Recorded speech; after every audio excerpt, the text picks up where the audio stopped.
जी Balangir भीमभोई medical college रो annual function रे आम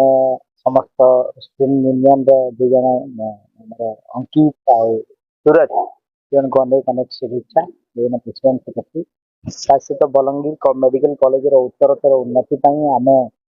ଏଠି ତିନିଟା ବିଷୟରେ ପିଜି କୋର୍ସ ମଧ୍ୟ ଖୋଲିଛୁ ପେଡିଆଟ୍ରିକ୍ सर्जरी और ऑर्थोपेडिक ତା ସହିତ ଆଗାମୀ ଦିନରେ ଏହାକୁ ପୂର୍ଣ୍ଣାଙ୍ଗ ମେଡିକାଲ କଲେଜରେ କରିବା ପାଇଁ ବାକି 14ଟା ସବଜେକ୍ଟ ପିଜି ଖୋଲାଯିବା ପାଇଁ ସରକାରଙ୍କ ତରଫରୁ ଏମ୍ଏମ୍ସି ସହିତ କଥାବାର୍ତ୍ତା ପ୍ରୟାସ କରାଯିବ ତା ସହିତ ଖୁବ୍ ଶୀଘ୍ର ଡେଣ୍ଟାଲ କଲେଜ ଏଠି ଆରମ୍ଭ କରାଯିବ ଏବଂ ଅଲରେଡି ମୁଁ ଧନ୍ୟବାଦ ଦେବି ମାନ୍ୟବର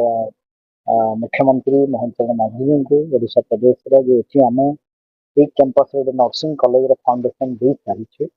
तो निश्चित भाव में बलांगीर मेडिकल कॉलेज गोटे पूर्णांग मेडिकल कॉलेज नर्सिंग भी रही एमबीबीएस पीजी रही डेंटल कॉलेज रही गोटे कैंपस रे ऑपरेट करेंगे आम तरफ व्यवस्था करा मोर बेस्ट विशेष कॉलेज बहुत सक्सेसफुल नुआ मेडिकल कॉलेज हेले भी बलांगीर मेडिकल मैं देखुली Odisha university of health sciences result 16 college भितर